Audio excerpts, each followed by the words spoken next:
तमसो मा ज्योतिर्गमय मृत्योर्मा अमृतं गमय। ओम शांति शांति शांति। કે એકાગ્રતા અને ધ્યાન એ બંને આપણા દૈનંદિન જીવનમાં તેમજ આધ્યાત્મિક જીવન માટે કેટલા મહત્ત્વપૂર્ણ છે, બંને કેવી રીતે એકબીજાના પરિપૂરક છે અને બંનેમાં શું અંતર છે તે પણ આપણે જોયું. એકાગ્રતા કેળવવા માટેના ઉપાયો, એકાગ્રતા અને ધ્યાનના બાધક મૂળભૂત જે પરિબળો અને એ પરિબળો આપણા પોતાના પાતંજલિ પ્રમાણે, શાસ્ત્રો પ્રમાણે અને આધુનિક મનોવૈજ્ઞાનિકો પ્રમાણે એ બંને પ્રમાણે આપણે જોવાનો પ્રયત્ન કર્યો. એકાગ્રતા અને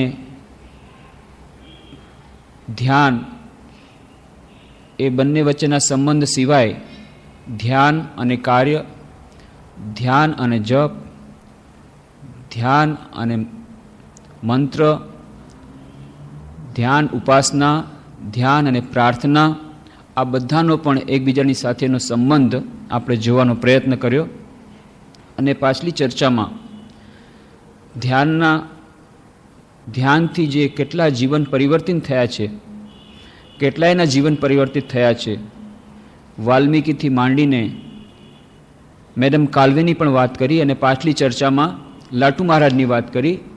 કેવી રીતે એક સાધારણ ગામડાનો છોકરો ધ્યાન અને એકાગ્રતાના અભ્યાસથી એક મહાન સંતમાં પરિવર્તન પામ્યો.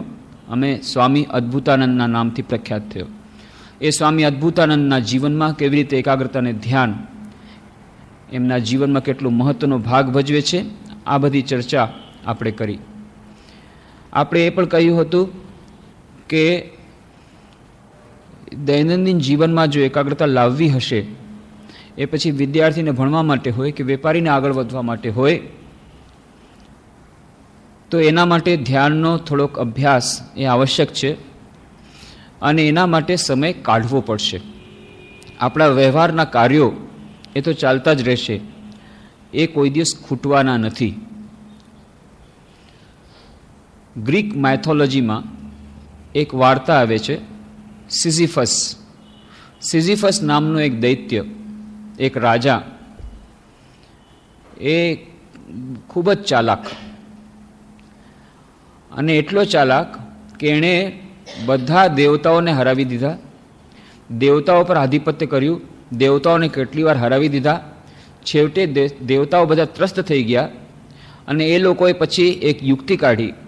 અને જે સિઝિફસ જે રાજા હતો, જેણે એકવાર મૃત્યુના દેવતાને પણ સાંકળથી બાંધી લીધો હતો, એને પાઠ ભણાવવા માટે એક એવું કામ સોંપ્યું. એક પહાડ હતો, એ પહાડ પર એક મોટા પથ્થરને લઈ જવાનો, અને સિઝિફસ ખૂબ મહેનતથી એ પહાડને સરકાવતો પહાડની ટોચ પર લઈ જાય છે. પણ જ્યાં ટોચ પર પહોંચે તરત જ પાછો પહાડથી એ પથ્થર સરકીને નીચે આવી જાય. ફરી પાછો આ પહાડ પર પથ્થર ચડાવે છે, જ્યાં ટોચ સુધી આવે તરત જ પહાડ પરથી પથ્થર પાછો નીચે સરકી જાય. અને આવી રીતે અવિરત કાર્ય ચાલતું રહે છે. અને એમ કહેવાય છે કે આજે પણ સિઝિફસ એ પહાડ ઉપર પથ્થર ચડાવવાની પ્રક્રિયામાં લાગેલો છે. આપણે બધા આવી જ રીતે આ સિઝિફસની જેમ એમ ધારીએ છીએ કે એક દિવસે આ પથ્થર ચડી જશે ને આપણું કામ પૂરું થઈ જશે. એ પથ્થર આપણો ક્યારે પણ ઉપર ચડતો નથી ટોચ પર, અને ફરી પાછો સરકી આવે છે. એમાં આપણા વ્યવહારના કાર્યો ક્યારેય શેષ થતા નથી. ફરી પાછા એક કાર્ય થાય છે પૂરું, ત્યાં બીજું આવે છે, બીજું પૂરું થવાતા પહેલાં જ ત્રીજું કાર્ય આવે છે, અને કાર્યોની ઘટમાળ ચાલે છે અને આપણી મનની મનમાં રહી જાય છે. અને પછી જેમ તુલસીદાસજી કહે છે, અબ પછતાવા હોત ક્યાં જબ ચીડિયા ચૂગઈ ખેત, જ્યારે બધું પતી ગયું, હવે સ્મરણ શક્તિ પણ નથી રહી, કાંઈ પણ નથી થતું, સાધન ભજન કંઈ નથી થતું, મનની વિક્ષિપ્ત અવસ્થા થઈ ગઈ છે. અને જેને શ્રી રામકૃષ્ણ દેવ કહે છે રાઈના દાણા વેરાઈ ગયા છે, એ રાઈના દાણાને પછી એકઠા કરવા ખૂબ મુશ્કેલ પડે છે. એવી જ રીતે આપણે ધારીએ છીએ કે જ્યારે બધા કાર્યો પૂરા થઈ જશે ત્યારે આ ધ્યાનના એકાગ્રતાના અભ્યાસમાં લાગી જશું, પણ ત્યાં સુધીમાં તો રાઈના દાણા વેરાઈ જશે, પછી કદાચ સમય મળશે તો સામર્થ્ય નહીં હોય. એટલા માટે ઉપયુક્ત કાર્ય એ જ છે કે અત્યારે આપણી પાસે જે સમય છે, જેટલો સમય છે, જે વાત કરી હતી કે સમુદ્રના મોજા ક્યારેય શાંત થવાના નથી, એની અંદર જ થોડીક ડૂબકી લગાડીને ફ્રેન્ચ બાથ લઈ લેવાનો, ભલે પૂરું સ્નાન ન થાય, જેટલું થોડુંક પણ ધ્યાનનો અભ્યાસ, થોડુંક પણ એકાગ્રતાનો અભ્યાસ થઈ જાય એ જ કરવો પડે. જો સમુદ્રના મોજાઓને શાંત કરવાની આપણે રાહ જોઈશું તો ક્યારેય પણ આપણે સ્નાન કરી શકીશું નહીં. સ્વામી કૈલાશાનંદજી મહારાજનો દાખલો આપ્યો હતો કે કેવી રીતે એમણે કહ્યું, પહેલાં સ્વામીજીને સામેથી નમસ્કાર કરીને કે તમારી પાસેથી નવી વાત સાંભળી, અત્યાર સુધી તો સાંભળ્યું હતું કે માણસ શેષ થઈ જાય, કાર્ય શેષ થાય નહીં. માનુષ શેષ હોય જાય, કાચ શેષ હોય ના. એ જ વાત મેં સાંભળી હતી, પણ તમે આજે નવી વાત કીધી કે કાચ શેષ હોય જાબે. એ પૂર્વ બંગાળના હતા એટલે એવી રીતે બોલતા કે મેં એમ સાંભળ્યું હતું કે માણસ જ ખતમ થઈ જાય છે કામ કરતાં કરતાં, કામ ક્યારેય કોઈ દિવસ ખતમ થતું નથી. આપણે હંમેશા ધારીએ છીએ કામ ખતમ થઈ જશે, પણ કામ ખતમ થતાં પહેલાં આપણે ખતમ થઈ જશું. જેમ સ્વામી વિવેકાનંદ કર્મયોગમાં કહે છે કે ભાડુતી ઘોડાની પેઠે આ કર્તવ્ય નામનું ભૂત આપણા ઉપર, માથા ઉપર લાગેલું છે, અને આપણને ભાડુતી ઘોડાની જેમ રસ્તા પર ફેરવે છે, અને ફરતા ફરતા ફરતા એક દિવસે ભાડુતી ઘોડા જેમ ઘોડો રસ્તા પર બેહોશ થઈને મરી જાય છે, એવી રીતે આપણે પણ એ કાર્યની ભઠ્ઠીમાં શેકાઈને ખતમ થઈ જાય છે, ક્યારે પણ આપણે ફુરસત મળતી નથી. એટલા માટે કાર્ય અને એકાગ્રતા અને ધ્યાનનો અભ્યાસ આપણા મોટા ભાગના લોકો માટે એક સાથે કરવો પડશે. એ સિવાય પણ કેટલાક લોકો એમ કહે છે કે કાર્ય પતી જશે પછી નિશ્ચિંતપણે 24 કલાક આપણે ધ્યાન જ કરવાનું છે, પણ એ અશક્ય છે. અને જો કદાચ એમ કોઈ કરવા જશે તો પછી એનું એકમાત્ર ફળ મેન્ટલ હોસ્પિટલ, પાગલખાનામાં દાખલ થવાનું થાય પણ છે. કેટલાય લોકો એમાં લોકો એમ માને છે કે ભાઈ આમાં આ ધર્મને બદનામ કરે છે, પણ ધર્મ એમાં ધર્મનો કોઈ વાંક નથી. જે લોકો સાધના કરવા ગયા એ લોકોએ જે સાધનાના નિયમો ન પાડ્યા એટલા માટે એમને પાગલખાનામાં જવું પડ્યું. પહેલેથી જ કહી દેવામાં આવ્યું હતું. રાજયોગના શરૂઆતમાં જ સ્વામી વિવેકાનંદ ચેતવણી આપે છે કે ગુરુના વ્યક્તિગત સાનિધ્ય વગર, એમના વ્યક્તિગત માર્ગદર્શન વગર આ રાજયોગની પ્રક્રિયા કરવી નહીં. અને ધ્યાનનો અભ્યાસ વધારે ઊંડાણમાં જવો હોય તો વ્યક્તિગત માર્ગદર્શન જોઈએ. કારણ કે આ જે રસ્તો છે એ રસ્તો નવી જાતનો રસ્તો છે, બધા માટે એ જાણેલ રસ્તો નથી. એટલા માટે અને બધા માટે એ શક્ય પણ નથી. આપણી પાસે જે યંત્ર છે એ યંત્ર દ્વારા જ આપણે આગળ વધવાનું છે, અને એ યંત્ર છે મન. જ્યારે ધ્યાનના અભ્યાસની વાત કરીએ છીએ તો ધ્યાનના અભ્યાસ માટે યંત્ર છે મન. એ યંત્ર કેવી કન્ડિશનમાં છે, કેવી સ્થિતિમાં છે એનો પણ તો આપણે વિચાર કરવો પડે. જો કોઈ 5 હોર્સ પાવરનું મશીન હોય અને એને તમે ગમે એટલું કામ કરાવો તો મોટર બળી જશે, એ સ્વાભાવિક છે. એવી રીતે આપણી પાસે જે કેપેસિટી છે માઇન્ડની, એ કેપેસિટી ધીરે ધીરે વધારવાની છે અને એના પોતાના નિયમ પ્રમાણે વધારવાની છે. અને ધ્યાનના પણ પોતાના નિયમ હોય છે. તો વધારે ઇલેક્ટ્રિક કરંટ જો જાય તો જેમ વાયર બળી જાય છે કેપેસિટીથી વધારે જવાથી, એવી જ રીતે આ ધ્યાનના અભ્યાસ માટે પણ એના પોતાના નિયમો છે. તો આપણે જે વિચાર કરીએ છીએ કે બસ વ્યવહારના કામો પૂરા થઈ જશે પછી તો એકદમ ધ્યાનમાં ડૂબી જવું છે, તો એ બરાબર નથી. મેં એક દાખલો પણ આપ્યો હતો કે અમારે એક સહપાઠી હતો, ભણતો હતો વિદ્યાર્થી, અને એને એક એવી ઈચ્છા થઈ કે એને કહેવામાં પણ આવ્યું કે તું પણ રામકૃષ્ણ મિશનમાં આવી જા મારી જેમ, ચાલો. પણ એને જરાક પોતાના વિશે થોડોક વધારે ખ્યાલ હતો કે અરે તમે લોકો શું રામકૃષ્ણ મિશન શું કરો છો, આખો દિવસ તો કામ કરો છો, શું જપ ધ્યાન કેટલું કરો છો તમે લોકો. હું કરીશ તો એકદમ, હું થઈશ તો સાચો સંન્યાસી થઈશ, એકદમ ઊંડો જપ ધ્યાનમાં એકદમ ડૂબી જઈશ. મારે તમારા જેવા સાધક નથી બનવું, સુપર ક્લાસ. એટલા માટે પહેલાં મારા કર્તવ્ય પૂરા કરી અને પછી ધ્યાનમાં ડૂબી જવું છે. અને ખરેખર એણે કહ્યું, ટાર્ગેટ એને રાખ્યો, એન્જિનિયર હતો કંપનીમાં, બરોડામાં ફેક્ટરીમાં કામ કરતો હતો. તો બસ એણે બરાબર પોતાના ટાર્ગેટ પ્રમાણે કે 1 લાખ રૂપિયા થશે, 1 લાખ રૂપિયા હું ફિક્સ ડિપોઝિટમાં મૂકીશ, એ ફિક્સ ડિપોઝિટમાંથી જે ઇન્કમ થશે એમાંથી મારું ચાલશે, હું કોઈની પાસે ભીખ પણ માગવાનું નથી, એનાથી મારું મેન્ટેનન્સ ચાલશે અને બસ 2 રોટલી ખાઈશ, દિવસ રાત જપ ધ્યાન કરીશ, હું તમારે જેમ આ કર્મના ચક્કરમાં ફસવાનો નથી. બસ એણે બરાબર એમ કર્યું. 1 લાખ રૂપિયા બરાબર જમા કર્યા, 8 વર્ષ સુધી સર્વિસ કરી, રેઝિગ્નેશન આપી દીધું અને ફિક્સ ડિપોઝિટમાં મૂક્યા.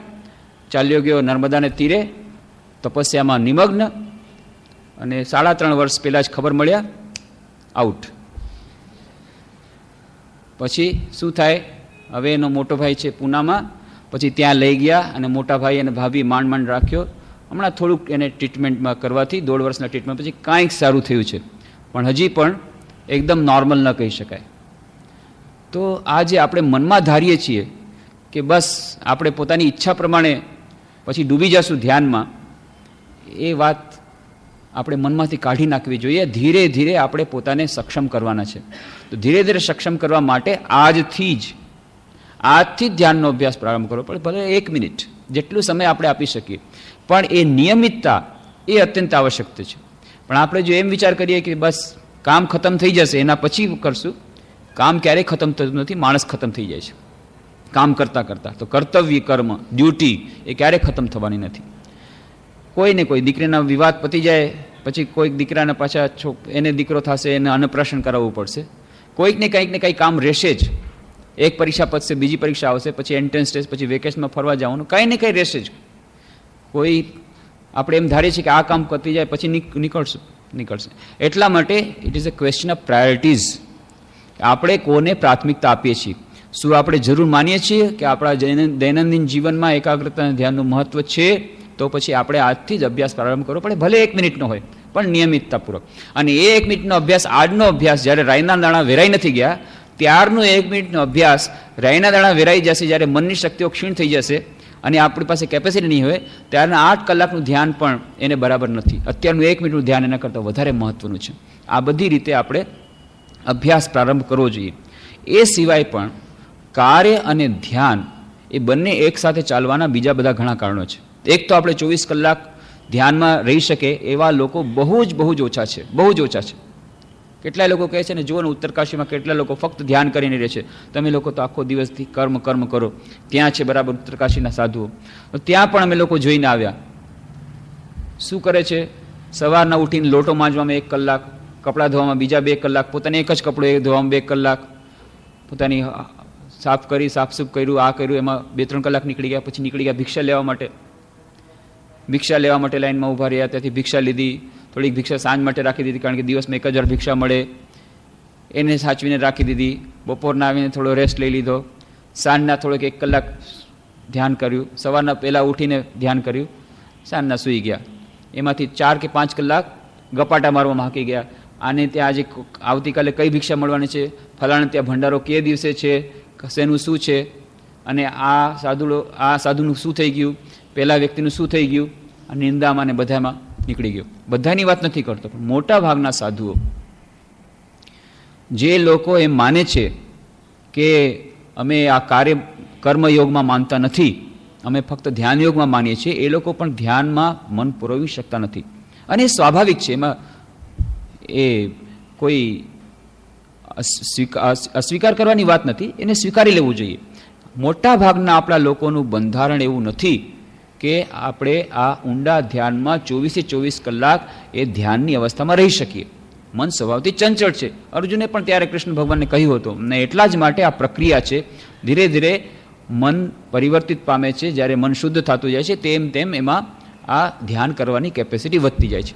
એટલે આપણા માટે કાર્ય અને ધ્યાન એ બંનેને એક સાથે ચલાવવું પડશે ઘણી વાર સુધી. જેમ સ્વામી બ્રહ્માનંદજીની વાત આપણે કરી હતી, work and worship must go hand in hand.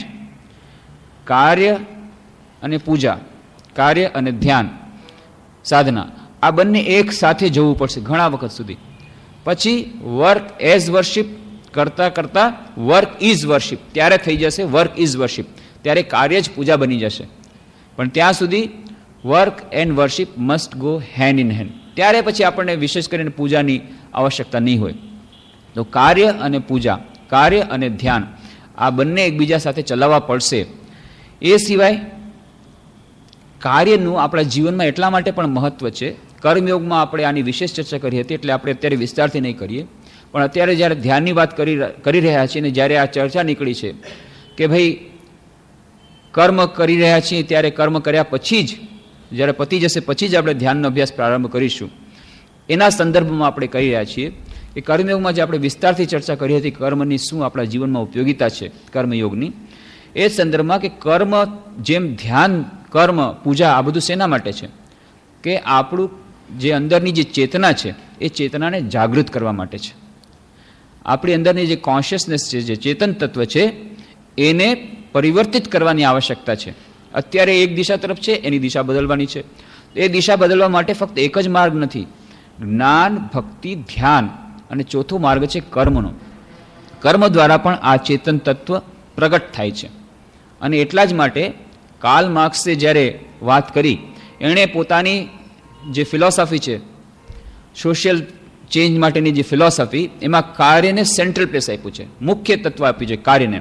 કારણ કે કાર્ય દ્વારા સમસ્ત માનવના મનનું પરિવર્તન થઈ શકે છે. માણસના મનનું જે ટેક્સચર છે, માણસના મનની જે બેસિક કોન્સ્ટિટ્યુશન છે, જે એની મૂળભૂત જે એની અવસ્થા છે, એમાં પરિવર્તન થઈ શકે છે કાર્ય દ્વારા. એ વાત કાર્લ માર્ક્સ સમજી હતી. એટલા માટે કાર્યની પણ આવશ્યકતા છે. પછી એક બીજી પણ વાત છે, સંસારમાં આપણે વ્યવહારમાં રહેવું હોય તો સંસારમાં વ્યવહાર માટે કંઈ ને કંઈ કામ કરવું પડશે. કોઈ ને કંઈ કામ કરવું પડશે. સારા કામ કરો કે ખરાબ કામ કરો, કાર્ય કર્યા વગર આપણે સંસારની સાથેનો કોઈ સંબંધ રાખી શકતા નથી. તમે ધ્યાનમાં મગ્ન છો, ઊંડા ધ્યાનમાં મગ્ન છો, ઠીક છે, પણ એનાથી સંસારને શું લાભ? અથવા તો જ્યારે તમારી પાસે, તમારે સંસાર પાસેથી કંઈ જોઈએ છે, ત્યારે પણ તમારે સંસારની પાસે જવું પડે છે, બહારના સમાજ પાસે જવું પડે છે. અને આ જ વાત સ્વામી વિવેકાનંદ સમજ્યા હતા. અને એટલે જ એમણે કહ્યું હતું કે આ સંન્યાસીઓની એક મોટી ભૂલ એ હતી કે હજારો વર્ષો સુધી તેઓએ શું કર્યું? તેઓએ પોતાને સોસાયટીથી કટ ઓફ કરી નાખ્યા. ધ્યાનના ઊંડા અભ્યાસ માટે વનમાં ચાલ્યા ગયા, ગુફામાં ચાલ્યા ગયા. એથી શું થયું? સોસાયટીમાં જે સારા સારા માણસો હતા, ઉચ્ચતમ કક્ષાના માણસો, એ બધા સોસાયટીથી દૂર થઈ ગયા.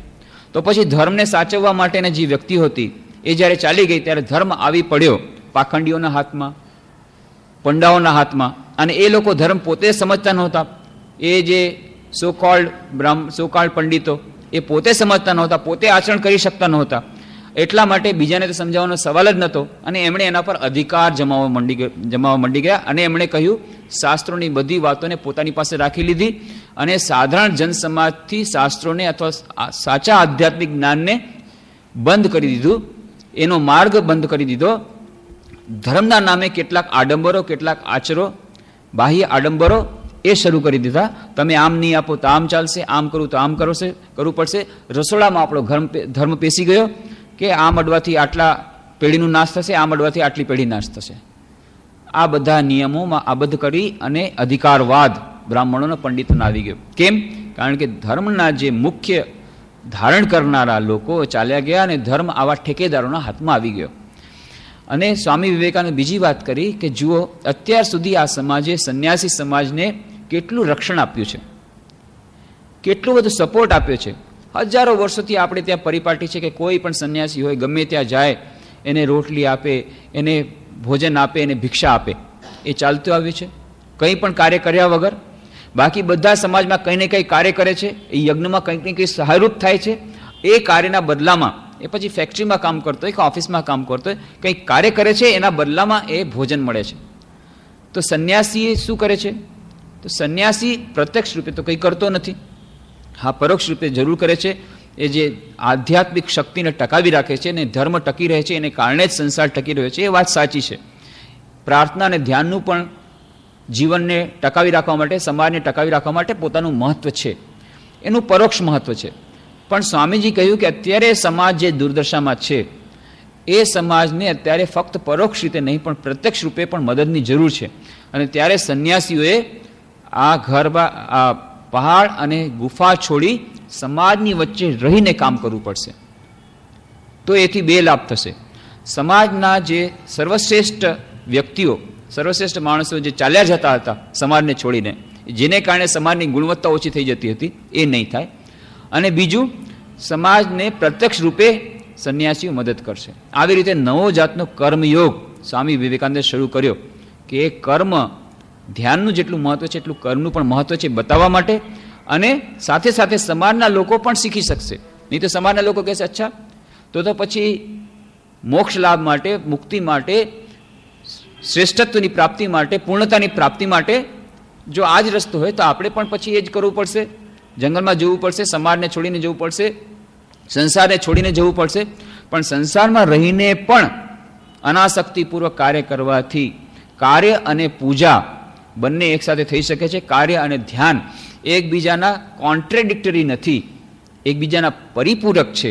આ સિદ્ધ કરવા માટે પણ સ્વામી વિવેકાનંદે આ રામકૃષ્ણ મિશનની સ્થાપના કરી. એક નવી જાતનો પ્રયોગ એમણે શરૂ કર્યો. અને જ્યારે પ્રયોગ શરૂ કર્યો ત્યારે તો કેટલું એના વિશે કેટલી ઉહાપો થઈ હતી, કેટલી ક્રિટિસિઝમ, કેટલી નિંદા. સ્વામી કલ્યાણાનંદ, સ્વામી નિશ્ચલાનંદ, સ્વામી વિવેકાનંદના શિષ્યો હતા. સ્વામી વિવેકાનંદ કહ્યું જાઓ હરિદ્વારમાં જઈને શરૂ કરો. અને હરિદ્વારમાં આવે છે કંખલમાં, અને ત્યાં હરિદ્વારમાં જઈ અને તેમણે 2 પૈસાથી સેવા શરૂ કરી. અને એ રોગીને પોતાની હાથે નવડાવે છે, ધોવડાવે છે, એમને જરા ખવડાવે છે, ક્યાંકથી ભિક્ષા માગીને ખવડાવે છે, એમને દવા આપે છે. અને આમ કરીને ધીરે ધીરે થયું. પછી નાનકડી ડિસ્પેન્સરી થઈ, પોતાના હાથેથી પાટાપિંડી કરે છે. અને ત્યારે સાધુ સમાજમાં હલચલ મચી ગઈ કે આ નવી જાતના સંન્યાસી આવ્યા છે. જુઓ તો ખરા, જે લોકોને આપણે અસ્પૃશ્ય સમજીએ છીએ, જેને સ્પર્શ ન કરવો જોઈએ, એવા વ્યક્તિને સ્પર્શ કરે છે. એટલું જ નહીં, ખોળામાં માથું રાખીને પાટાપિંડી કરે છે, એમને દવા પાય છે, એમને ખવડાવે છે. ભ્રષ્ટ સાધુ, ભંગી સાધુ. નામ જ પડી ગયું હતું રામકૃષ્ણ મિશનના સાધુ એટલે ભંગી સાધુ. અને ત્યાં સુધી કે જ્યારે એ લોકોનો એક પ્રથા છે, ભંડારાની પ્રથા, કે જ્યારે કોઈ પણ વિશેષ અવસર હોય ત્યારે ભંડારો દેવામાં આવે, બધા સંન્યાસીને એમાં નિમંત્રણ કરવામાં આવે. અને રામકૃષ્ણ મિશનના સાધુ આમ તો ઓફિશિયલી જોઈએ, ઔપચારિક રીતે જોઈએ તો દશનામી સંપ્રદાયના. કારણ કે જેટલા સંન્યાસી, એ રામકૃષ્ણ મિશનના જેટલા સંન્યાસીઓ બધા એ આવે છે એ પરંપરામાં, સ્વામી વિવેકાનંદની પરંપરામાં. સ્વામી વિવેકાનંદ એમના ગુરુભાઈ, એ લોકોએ સંન્યાસ લીધો. એમને ગેરવા વસ્ત્રને સંન્યાસ આપ્યો હતો શ્રી રામકૃષ્ણ દેવે. શ્રી રામકૃષ્ણ દેવે સંન્યાસ લીધો હતો તોતાપુરી પાસે. તોતાપુરી એ પુરી સંપ્રદાય, શંકરાચાર્યના પુરી સંપ્રદાય. શંકરાચાર્યના 10 પ્રકારના સંપ્રદાયો છે સંન્યાસીના. પુરી, ગિરી, આરણ્યક, તીર્થ, આ વિભિન્ન પ્રકારના 10 ભાગ. એમાં જે પુરી સંપ્રદાય એમના હતા તોતાપુરી. એટલે તોતાપુરી જે રામકૃષ્ણ સંન્યાસ આપે ને એનામાંથી આ બધા સંન્યાસ એ પરિપાટી થઈ. એટલા માટે રામકૃષ્ણ મિશનના સંન્યાસીઓ એ પુરી સંપ્રદાયના થયા. તો શંકરાચાર્યના જ આ પરિપાટીના જ સંન્યાસીઓ તેમ છતાં એમને બાકાત રાખવામાં આવતા કે ભંગી સાધુ છે. જ્યારે ભંડારો થાય કેવી કોઈ જાતનો વિશેષ પ્રસંગ હોય, રામકૃષ્ણ મિશનના સંન્યાસીઓને એ લોકો નિમંત્રણ નહોતા આપતા. કેમ? ભંગી સાધુ છે. આ શરૂઆતમાં આવો સમય ગયો છે જ્યારે આવી જાતનું સમાજનું બધું સહન કરવું. પણ સ્વામી વિવેકાનંદ કહે નહીં, જે લોકો રામકૃષ્ણ મિશનમાં અહીંયા જોડાશે એ લોકોને કામ તો કરવું જ પડશે, સેવાનું કામ કરવું જ પડશે. સેવાનું કામ, કર્મયોગ અને ધ્યાન એકબીજાના પરિપૂરક છે, એ એકબીજાના કોન્ટ્રાડિક્ટરી નથી, પરિપૂરક છે. બતાવવા માટે એમણે આ શરૂ કર્યું. અને પછી તો ધીરે ધીરે ધીરે ધીરે સમય એવો આવે છે કે હવે તો અત્યારે બધા સંપ્રદાયના સંન્યાસીઓ રામકૃષ્ણ મિશનને ફક્ત માને છે એટલું જ નહીં, હવે એ લોકો પણ આવી જાતની સેવા પ્રવૃત્તિઓ શરૂ કરી રહ્યા છે. એમાંના ઘણા લોકો શરૂ કરી દીધી છે, અથવા તો એના માટે એ લોકો પૈસા આપે છે, અનુમોદન આપે છે. અને કેટલીક સંસ્થાઓ, કેટલાક સાધુએ તો આવી જાતની સેવાઓ કાર્ય પણ શરૂ કરી દીધા. છેલ્લા થોડાક વર્ષોમાં ઘણી જાતનો આ જે માનસિક બદલાવ આવી રહ્યો છે. તો ધીરે ધીરે આવે છે. જ્યારે પણ કોઈ નવું પરિવર્તન પામે તો નવી કોઈ વસ્તુ કરવા જતાં ઘણી જાતનો ઓબ્સ્ટ્રક્શન આવે, ઘણી જાતની બાધાઓ આવે. પછી તો જ્યારે ત્યાંના જે સંપ્રદાયના સંન્યાસીઓને જ્યારે ક્યારેક તકલીફ પડે, અમારી હોસ્પિટલમાં આવે અને જ્યારે જુએ કે ખરેખર અહીંયા શિવ જ્ઞાનથી જીવ સેવા ફક્ત મોઢાથી કહેવામાં નથી આવતું, પણ ખરેખર શિવ જ્ઞાનથી જ જીવ સેવા કરવામાં આવે છે અને આટલી મોટી સેવા, એમ ધીરે ધીરે ધીરે પરિવર્તન થયું કે આ તો કેટલી મોટી સેવા છે, બહુ અચ્છી સેવા કરે સ્વામીજી, આપ લોગ બહુ અચ્છી સેવા કરે. પછી તો એકદમ બદલાઈ ગયો ટ્યુન. અને હવે એ રામકૃષ્ણ મિશન સંન્યાસીને એ લોકો સૌથી પહેલા નિમંત્રણ કરે છે જ્યારે કોઈ પણ ભંડારો થાય. અને જો ન જઈએ તે લોકોને ખોટું લાગે કે રામકૃષ્ણ સંન્યાસી નહીં થયા તો તમારા ભંડારા હુવાય નહીં. સૌથી પહેલા રામકૃષ્ણ મિશન સંન્યાસી આવ્યા છે તો ભંડારો થયો, તો પ્રેસ્ટિજિયસ ભંડારો થઈ ગયો. રામકૃષ્ણ મિશન સંન્યાસી હતા, આ ઊંધું થઈ ગયું. ધીરે ધીરે આવી જાતનું બદલાવટ આવી ગઈ. પણ હવે આજે આટલા વર્ષો પછી, 90 વર્ષો પહેલા વિચાર કરો કેવી જાતની હાલત, કે ભંગી સાધુ કહેવામાં આવતા. તો આ ધ્યાન અને કર્મ એકબીજાના પરિપૂરક છે. એટલા જ માટે સ્વામી વિવેકાનંદે આ કર્મયોગની શરૂઆત રામકૃષ્ણ મિશનમાં કરી. માસ્ટર મહાશયને કહેવામાં આવ્યું હતું, કેટલાક સંન્યાસીઓને પણ આ નવી જાતનો અભિગમ અપનાવ્યો. પહેલા સંન્યાસી લોકો આવી રીતે કામમાં જોડાતા નહોતા. કાર્ય કરવું એટલે શું કરવું? લોટો માંજવો, કપડાં ધોવા, ત્યાં સુધીનું કામ, ધ્યાન કરવું. પણ આવી જાતના કામ કરવા, હોસ્પિટલમાં કામ કરવું, ઓફિસમાં કામ કરવું, લાઇબ્રેરીમાં કામ કરવું, ડિસ્પેન્સરીમાં કામ કરવું, રાહત કાર્યો કરવા, જેને બધાને ભોજન આપવું, આ બધા કામ, એકાઉન્ટ્સનું કામ, આ શું સાધુઓના માટે કામ છે? સંન્યાસીનું કામ છે? અકલ્પનીય. અને જે લોકો જળવા આવતા એ લોકોનું પણ ક્યારેક ક્યારેક પાછું મનમાં પરિવર્તન થતું કે વાત તો સાચી છે, બધાએ કહે છે કે આ તું સંન્યાસીથી આવું કરો છો, આ તો બરાબર નથી. એટલે મન ભટકી જાય. એટલે કેટલાક લોકો બનારસમાં જ્યારે માસ્ટર મહાશય હતા, માસ્ટર મહાશયે તેમને કહ્યું, રામકૃષ્ણ દેવ તો કહેતા હતા સંન્યાસીઓએ તો બધો ત્યાગ કર્યો છે, પછી તમારે બધા આવા શું કરવા જોઈએ? કથામૃતમાં પણ તમે વાંચો, અહર્નિશ રામકૃષ્ણ કહે છે, ભાઈ કામ જેટલું ઓછું થાય એટલું સારું. કર્મ ઓછું કરો, કર્મ ઓછા કરો, કર્મ ઓછા કરો, વ્યવહારના કાર્ય ઓછા કરો, સેવાના કામ ઓછા કરો, સેવા વગેરે બધી જવા દો. ફક્ત ભગવાનમાં મનને લગાડો, ભગવાનમાં ડૂબાડી દો મનને. અને તમે લોકો તો સંસાર છોડી દીધો છે. અરે સંસારી લોકો તો બળજબરીથી કામ કરવું પડે પરિવારને પોષવા માટે, તમે વળી કામ કરો બધું છોડી કરીને. તો સંસાર છોડવાથી ફાયદો શું થયો? એનું તમારે એકાઉન્ટ્સનું કામ કરવું ને એને તમારા ઓફિસમાં કામ કરવું ને એને તમારા હોસ્પિટલ ઓફિસ, તો પછી સંસાર છોડવાથી ફાયદો શું થયો? આવી બધું વાતો સાંભળીને કેટલાક સંન્યાસીઓને મનમાં કન્ફ્યુઝન થઈ ગયું. વાત તો સાચી છે, તો બહુ સાચી વાત કરી. એટલે સ્વામી બ્રહ્માનંદજી મહારાજ પાસે ગયા. સ્વામી બ્રહ્માનંદજી મહારાજ કહ્યું કે જાઓ, મા શારદા દેવી અહીંયા છે, એમને પૂછો. મા શારદા દેવીને પૂછવામાં આવ્યું કે આવી રીતે માસ્ટર મહાશય કહે છે, કથામૃતના લેખક. માએ કહ્યું, નરેન જે કર્યું છે એ બરાબર કર્યું છે. નરેન સ્વામી વિવેકાનંદ, એણે જે કર્યું છે બરાબર કર્યું છે. જે લોકો આ નિયમ પાળી શકશે એ લોકો રહેશે, બાકીના બધા ચાલ્યા જાય. એકદમ સ્ટ્રિક્ટ, એક વાક્યમાં બધું. સુપ્રીમ કોર્ટનો ઓર્ડર આવી ગયો મા શારદા દેવીનો. જે લોકોને આ નિયમ ગમે એ લોકો રહે, બાકી બધા નીકળી જાય ઓર્ડરમાંથી. નરેને કર્યું છે બરાબર કર્યું છે. 24 કલાક શું કોઈ ધ્યાન કરી શકે? અશક્ય છે. અને અત્યારે સમાજને જરૂર છે આ સેવા કાર્યોની. સમાજમાં આટલી પ્રકારની મુશ્કેલીઓ છે, ત્યારે શું સંન્યાસીઓ એકલા બેઠા રહેશે પોતાની મુક્તિ માટે જંગલમાં અને ગુફામાં? નહીં. નરેને જે કંઈ કર્યું છે બરાબર કર્યું છે. અને આ જે વાતો કરે છે બધાએ, એ વાતો ફક્ત મોઢાની વાતો છે. કરી શકે કેટલા? રામકૃષ્ણ મઠ મિશનના 10મા પરમાધ્યક્ષ હતા સ્વામી વીરેશ્વરાનંદજી મહારાજ. એ બહુ સરસ અમને એક દાખલો કહેતા. જ્યારે આવી રીતની વાતો કરી, અમારામાંથી પણ થોડાક લોકોને થોડું કન્ફ્યુઝન થઈ ગયું હતું કે નહીં ભાઈ, આ કામ કરવા એ તો સાધુનું કામ નથી, ધ્યાન કરવું જોઈએ વધારે, કામ જેટલું ઓછું હોય એટલું સારું. ત્યારે એક વ્યક્તિએ પૂછ્યું, એક બ્રહ્મચારીએ, પ્રશ્નોત્તરીનું સેશન થતું હતું, ખૂબ ઇન્ફોર્મલ મિટિંગ, એકદમ સરળતાપૂર્વક વાત થતી હતી. તેણે કહ્યું કે જો માની લો કોઈ એમ સમજે કે મારે 24 કલાક હું ધ્યાન કરી શકું એમ છું. જે લોકો ન કરી શકે એમ અલગ વાત છે. પણ માની લો કોઈ એમ સમજે કે ના, મારેમાં એવી કેપેસિટી છે કે હું 24 કલાક ધ્યાન કરી શકું, તો પછી એણે ધ્યાન કરવું જોઈએ કે નહીં રામકૃષ્ણ મિશનમાં રહીને? તો મહારાજે બહુ સુંદર જવાબ આપ્યો, જો તમે કાલથી 24 કલાક ધ્યાન શરૂ કરશો તો મારે તમને રાંચી મોકલવા પડશે. રાંચી એટલે ત્યાં બહુ ફેમસ પાગલખાનું છે, મેન્ટલ હોસ્પિટલ છે, બહુ મોટી હોસ્પિટલ, કે ત્યાં મોકલવું પડશે. પછી એણે જવાબ આપ્યો કે આવી રીતે તમારા જેવા જ એક ભાઈના મનમાં આવી થયું, એક બ્રહ્મચારીના મનમાં, કે આ બધું ખોટું છે, આ સેવા અને બધું શું છે, આ બધું માયા છે, આ પણ માયા છે, ચાલો એકદમ ઊંડા ધ્યાનમાં મગ્ન થવું છે. ઉત્તરકાશીમાં ગયા અને ધ્યાનમાં મગ્ન થઈ ગયા. થોડાક દિવસો પછી ખબર આવ્યા મગજ ગાયબ થઈ ગયું છે, મેન્ટલ હોસ્પિટલમાં છે. એક બીજા બ્રહ્મચારી હતા બનારસમાં, એને કામ આપવામાં આવ્યું હતું, ત્યાં હોસ્પિટલ છે, ત્યાં ખરેખર નારાયણ ભોગ થાય. નારાયણની સેવા એટલે દરિદ્ર રોગી નારાયણની સેવા એટલે ઠીક નારાયણની સેવા. અને જ્યાંથી બધી વસ્તુઓ તેમને ભોજન માટે દેવામાં આવે એનું નામ જ આપ્યું છે નારાયણ ભંડાર. ડાઇનિંગ હોલ કેવું નથી આપ્યું, નારાયણ ભંડાર.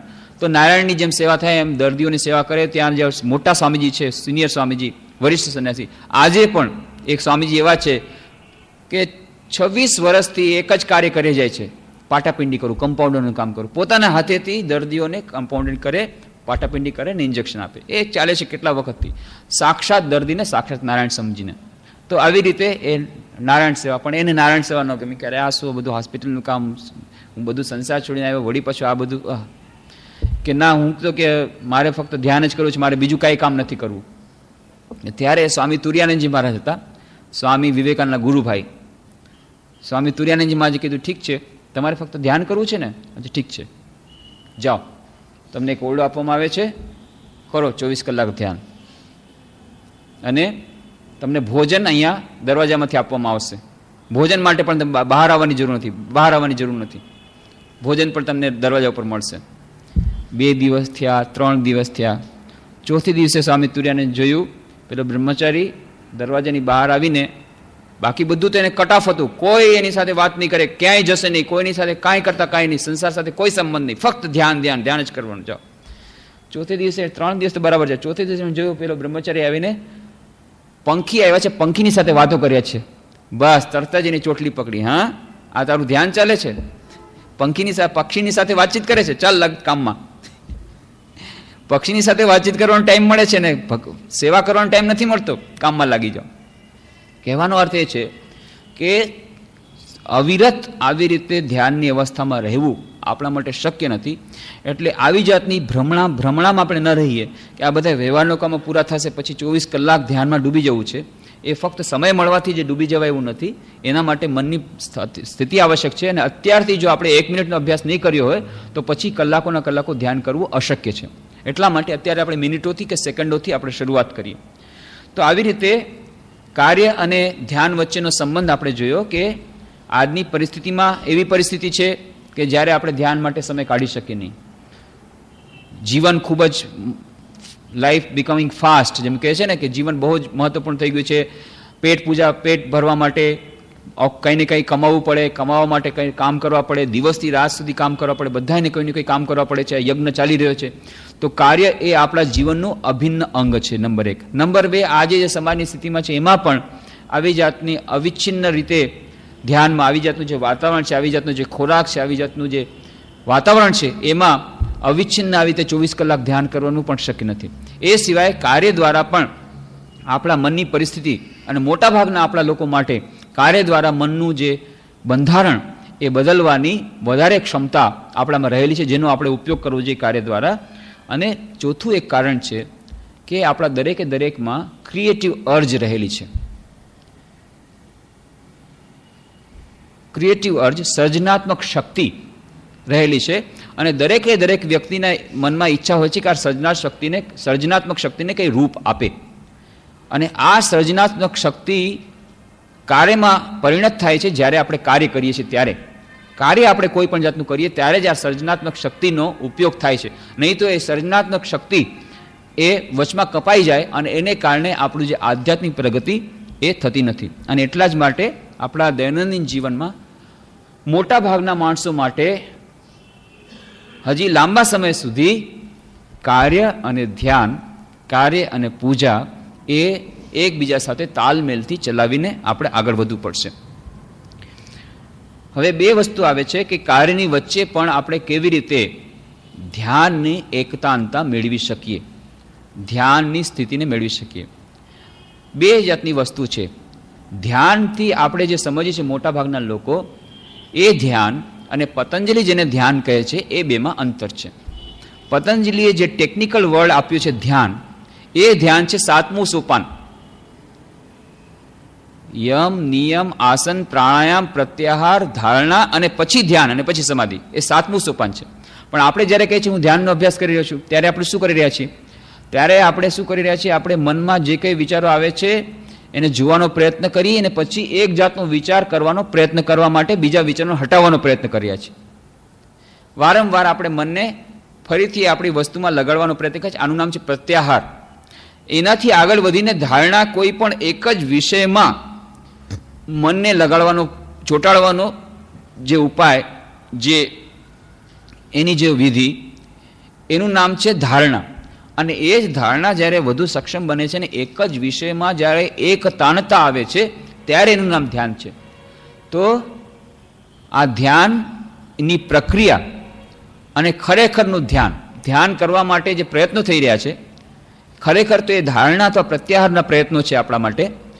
એ પ્રયત્નો અને ધ્યાનની જે સ્થિતિ, એ બંનેમાં ભેદ છે. ધ્યાનની સ્થિતિ કેવી હોય છે? ધ્યાનની સ્થિતિ છે કે જ્યારે આપણે પોતાના મનની અંદરનું જે પ્રત્યેગાત્મા છે, જે સાક્ષી છે, એ સાક્ષી ચૈતન્ય સાથેની એકતાનતાનો અનુભવ કરતા હોઈએ. એવી જાતનું શાંત, પ્રશાંત મન આપણું તૈયાર થઈ ગયું હોય ત્યારે આપણે એને કહીએ કે ધ્યાનની અવસ્થા. આવી જે ધ્યાનની થોડીક પણ અવસ્થા જો પ્રાપ્ત થઈ હશે અને આવી જાતની થોડીક અવસ્થા જો કાર્યના વચમાં રહેશે તો કાર્ય વધુ સારું બનશે, વધુ પૂર્ણ બનશે અને આપણે આધ્યાત્મિક સાધનામાં સહાયરૂપ બનશે અને કાર્ય નહીં પણ કાર્યમાંથી પૂજામાં પરિણિત થશે અને કર્મ યોગ બની જશે. આવી રીતની મેડિટેટિવ અવેરનેસ આપણા અંદરની જે ચેતન સાક્ષી આપણા જે અંદર જે છે એની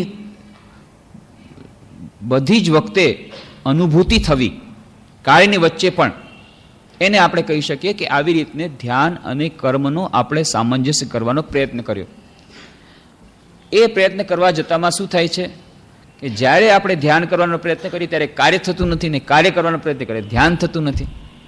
એ શું કરવા થાય છે? કારણ કે ત્યારે હજી આપણે ધારણા અને પ્રત્યાહારની સ્થિતિમાં છીએ. એટલા માટે આપણા માટે અત્યારે ધ્યાન પણ એક પ્રકારનું કાર્ય બની ગયું છે. તો બે કાર્ય તો એક સાથે થઈ ન શકે. એટલા જ માટે એ ધ્યાનની એકતાનતાનો અભ્યાસ એ આવશ્યક છે. એટલા જ માટે જે કહ્યું નિર્જનમાં થોડોક સમય સુધી રામકૃષ્ણદેવ કહ્યું, ધ્યાન કરવે મને કોને વને, મનમાં વનમાં ખૂણામાં થોડોક જે ધ્યાનનો અભ્યાસ કરવાનું જે કહ્યું છે. એટલા માટે કે આવી જાતની મેડિટેટિવ અવેરનેસ જ્યારે આવી જશે ત્યારે કાર્યના સમયમાં પણ આ અવેરનેસ રહેશે. એક સુંદર પુસ્તક છે ખ્રિસ્તીનું, the way of a pilgrim. બહુ સુંદર પુસ્તક. એમાં એક રશિયન પિલગ્રીમ, એક રશિયન મુસાફર એ જઈ રહ્યો છે અને ક્યાંક ચર્ચમાં ફાધર પાસેથી કોઈક પાદરી પાસેથી સાંભળે છે. એમાં વાત આવે છે પ્રેયર વિધાઉટ સીઝિંગ. તમારે હંમેશા ભગવાનનું ધ્યાન કરવું જોઈએ, અવિરત ધ્યાન કરવું જોઈએ, અવિરત પ્રાર્થના કરવી જોઈએ, અવિરત.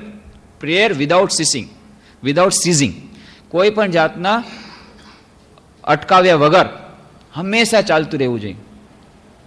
તો પ્રેયર વિધાઉટ સીઝિંગ કેવી રીતે થઈ શકે? અને એમાં એવું પણ લખ્યું છે કે you must pray without ceasing during all occupations, during all activities, even during sleep. બધી જ કાર્યોની વચ્ચે, બધી જ જાતના જે વિભિન્ન જે ક્રિયાઓ છે, વિભિન્ન ક્રિયાઓ બધી જાતની, એની વચ્ચે અને સૂતા સૂતા પણ તમારે આ પ્રાર્થના અને ધ્યાન અવિરત ચાલુ રહેતું છે. તો એના મનમાં થયું કે આ કેવી રીતે બની શકે? કામ જો કરતા હું ત્યારે પછી આવી રીતની પ્રાર્થના અને ધ્યાન કેવી રીતે થાય? પછી ઘણા લોકો પાસે જાય છે, કોઈ એમને બતાવી શકતું નથી. છેવટે એક જણા એમને બતાવે છે કે આ પ્રેયર વિધાઉટ સીઝિંગનો મિનિંગ શું થાય. એનો અર્થ થાય છે કે રાઈટ ટાઈપ ઓફ અન્ડરસ્ટેન્ડિંગ, બુદ્ધિની એક પ્રકારની એવી સાક્ષી ચૈતન્યની અવસ્થા. અને એ ક્યારે આવશે એના માટેનો માર્ગ બતાવે છે પ્રેયર ઓફ જીસસ. એ જીસસ પ્રેયર. પ્રેયર શું છે? O Lord Jesus Christ have mercy on me. આ એક મંત્ર એમણે આપી દીધો અને પછી મંત્રોને જપ શરૂ કરે છે, O Lord Jesus Christ have mercy on me.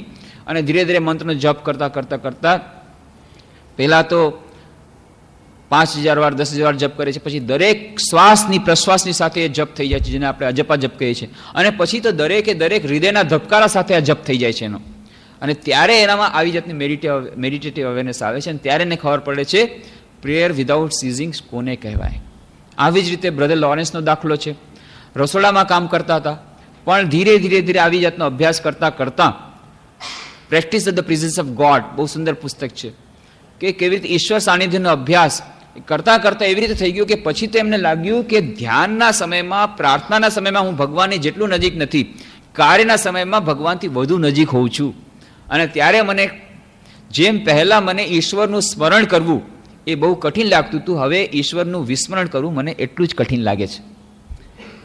આ practice of the presence of God કેવી રીતે આવ્યું? આજે અભ્યાસ, ધ્યાન અને કાર્યને એક સાથે રસોડામાં કામ કરતા હતા. એક સાધારણ કામ, રસોડામાં કામ કરતા કરતા આ ઈશ્વર સાનિધ્યનો અભ્યાસ કરતા કરતા એ જે સાધારણ એક હતા સાધક, એમાંથી મહાન સંત બની ગયા બ્રધર લોરેન્સ નામના, રસોડાનું કામ કરતા કરતા. આ દર્શાવે છે કે આપણા દૈનંદિન જીવનમાં આપણે વિદ્યાર્થી હોઈએ, રસોડાનું કામ કરતા હોઈએ, વેપાર ધંધો કરતા હોઈએ, ગમે તે કાર્ય કરતા હોઈએ, દરેકે દરેક કાર્ય કરતી વખતે આવી રીતે ધ્યાન અને કાર્યને એકબીજાને પરિપૂરક માનીને જો સારી રીતે અભ્યાસ કરીએ તો આપણું કાર્ય પણ સારું થશે, આપણે કાર્ય દક્ષતા આપણી વધશે, કાર્યમાં વધુ પૂર્ણતા આવશે, અને સાથે સાથે આપણી આધ્યાત્મિક પ્રગતિ થશે, અને એ જ કાર્ય દ્વારા આપણે ઈશ્વર સાનિધ્યની, ઈશ્વર પ્રાપ્તિની વધુ નજીક પહોંચી શકીશું અને અંતમાં આપણા ઉદ્દેશ્યને પ્રાપ્ત કરી શકીશું. તો આ જે કાર્ય અને ધ્યાન વચ્ચેની એકબીજા સાથેની જે પરિપૂરકતા, એ બંનેનો વચ્ચેનો સંબંધ, એ વિશેની ચર્ચા. અને પછી આપણે જ્યારે ધ્યાન અને એકાગ્રતામાં ઊંડાણમાં હવે ઉતરવું છે ત્યારે આપણે થોડુંક સાયકોલોજી આપણે સમજી જવી જોઈએ કે ભારતીય દર્શન શું કહે છે, મનોવિજ્ઞાન શું કહે છે, પતંજલિ વગેરે જે મનોવૈજ્ઞાનિક હતા, કપિલ, એમણે શું કહ્યું છે, આધુનિક વૈજ્ઞાનિક, પાશ્ચાત્ય વૈજ્ઞાનિકો ફ્રોઇડ વગેરે શું કહે છે, આપણા મનના કેટલાક ભાગ છે, કેમ આપણે પોતાના મનમાં જે વિચારો આવે છે એને કંટ્રોલ કરી શકતા નથી. એનું કારણ શું છે? કારણ કે આપણે બે પ્રકારના મન છે, એક કોન્શિયસ માઇન્ડ, એક અનકોન્શિયસ માઇન્ડ, ચેતન મન અને અચેતન મન.